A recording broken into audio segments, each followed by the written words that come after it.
Hello दोस्तों, हिमाचल ज्ञान भंडार में आपका स्वागत है। तो दोस्तों, इस वीडियो में हम एनबीएस में निकली न्यू रिक्रूटमेंट के बारे में बात करेंगे। तो इस वीडियो में हम बात करेंगे कि किस तरह की पोस्टें हैं, क्वालिफ़िकेशन क्या है, एलिजिबिलिटी क्राइटेरिया क्या है, इस तरह के बारे में हम इस वीडियो में बात करेंगे।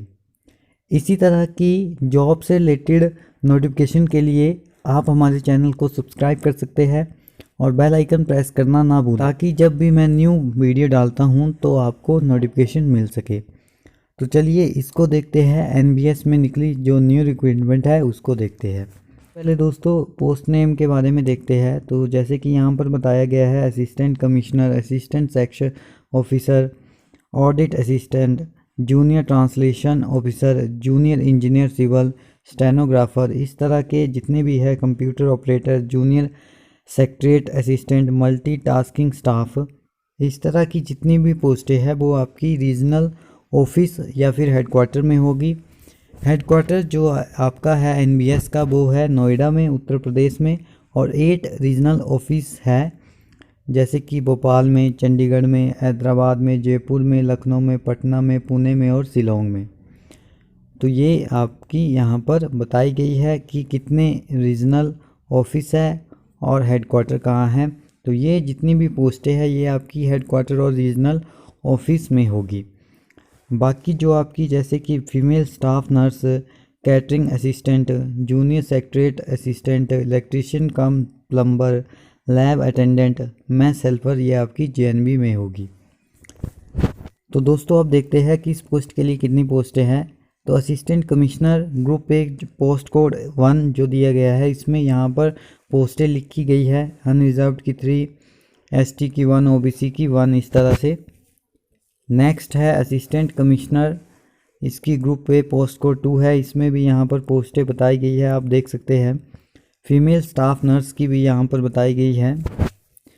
असिस्टेंट सेक्शन ऑफिसर की यहाँ बताई गई है। Audit assistant, junior translation officer, तो आप यहाँ से देख सकते हैं।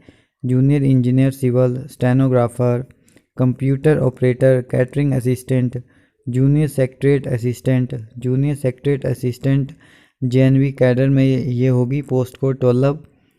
Electrician cum plumber, post code 13। Lab attendant, तो यहाँ पर आपकी पोस्टें बताई गई है, जैसे कि मैस हेल्पर की बताई गई है, मल्टीटास्किंग स्टाफ की। तो दोस्तों अब हम पोस्ट एंड एलिजिबिलिटी क्राइटेरिया को देखेंगे एक एक करके सभी पोस्टों के लिए। तो सबसे पहले पोस्ट कोड 1 की यहाँ पर लिखी गई है। अपर एज लिमिट यहाँ बताई गई है। पे एसेंशियल क्वालिफिकेशन यहाँ बताई गई है, आप यहाँ से पढ़ सकते हैं। नेक्स्ट है ये पोस्ट कोड 2 की, यहाँ से भी आप पढ़ सकते हैं और यहाँ से आप देख सकते हैं। नेक्स्ट है post code 3, post code 4, post code 5, 6,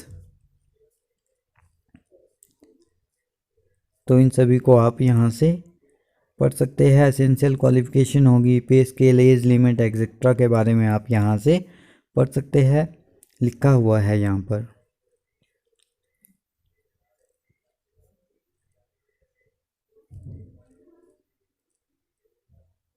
जैसे कि इलेक्ट्रीशियन कम प्लम्बर में यहाँ बताया गया है 10th पास आप होने चाहिए, आईटीआई सर्टिफिकेट होना चाहिए, इस तरह से एटलीस्ट आपके पास 2 साल का एक्सपीरियंस होना चाहिए इलेक्ट्रिकल इंस्टॉलेशन का। लैब अटेंडेंट में यहाँ बताया गया है 10th पास होनी चाहिए, डिप्लोमा होना चाहिए लेबोरेटरी टेक्निक का, +2 पास विद साइंस स्ट्रीम में किसी भी रिकॉग्नाइज बोर्ड से। मैस हेल्पर की यहाँ पर बताई गई है। तो दोस्तों यहाँ पर मोड ऑफ सिलेक्शन बताया गया है, आप यहाँ से पढ़ सकते हैं कि किस पोस्ट के लिए किस तरह का सिलेक्शन प्रोसेस है। पोस्ट कोड 1 के लिए यहाँ बताया गया है स्टेज कितनी होगी, जैसे कि स्टेज 1 सीवीटी एग्ज़ाम होगा, कंप्यूटर बेस्ड टेस्ट, उसमें यहाँ पर सिलेबस बताया गया है। पार्ट 1 में reasoning and numerical ability, part 2 में यहाँ बताया गया है, पार्ट 3, पार्ट 4 यहाँ बताए गए हैं, क्वेश्चन भी बताए गए हैं और ड्यूरेशन भी 3 आवर की होगी। उसके बाद स्टेज 2 आपका इंटरव्यू होगा। नेक्स्ट है जो आपका पोस्ट कोड 2 है उसके लिए भी यहाँ सिलेबस बताया गया है। स्टेज 1 सीबीटी एग्ज़ाम होगा, स्टेज 2 इंटरव्यू होगा। पोस्ट कोड 3 में भी यहाँ सिलेबस बताया गया है। पोस्ट कोड 4 के लिए भी सिलेबस बताया गया है। पोस्ट कोड 4 के लिए भी सिलेबस यहाँ बताया गया है, इसको भी आप पढ़ सकते हैं। 5 के लिए, 6 के लिए, 7 के लिए भी स्टेज 1 होगी CBT एग्ज़ाम, स्टेज 2 इंटरव्यू होगा।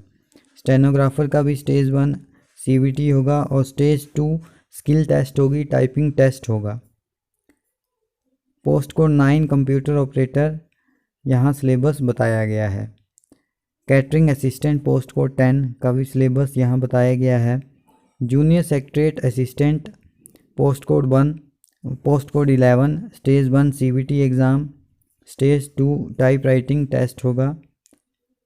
नेक्स्ट है junior secretariat assistant JNV cadre में पोस्ट कोड 12 स्टेज 1 CBT और स्टेज 2 टाइप राइटिंग टेस्ट होगा। नेक्स्ट है electrician cum plumber post code 13 CBT stage 1 और स्टेज 2 ट्रेड टेस्ट।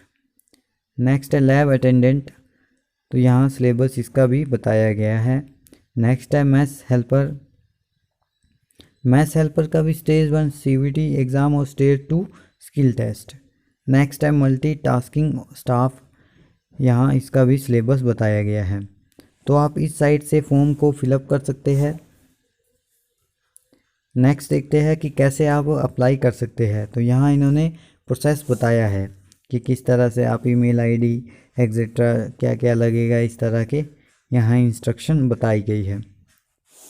और उसके साथ दोस्तों यहाँ पर फ़ीस बताई गई है। असिस्टेंट कमिश्नर की fees 1500, female staff nurse 1200, assistant section office audit assistant, junior translation officer etcetera, यहाँ जितने भी लिखे हुए हैं उनके लिए फ़ीस 1000 रुपये और 750 रुपये, 750 रुपये lab attendant maths helper multitasking staff की है।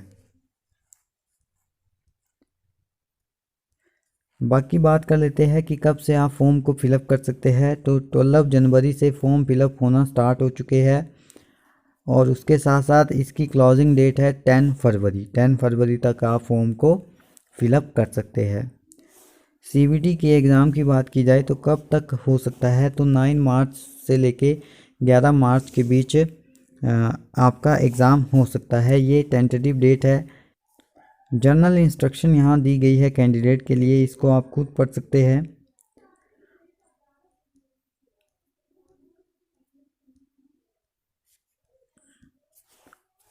तो दोस्तों ये थी आज की न्यू नोटिफिकेशन जो कि NBS द्वारा जारी की गई थी। इसी तरह की नोटिफिकेशन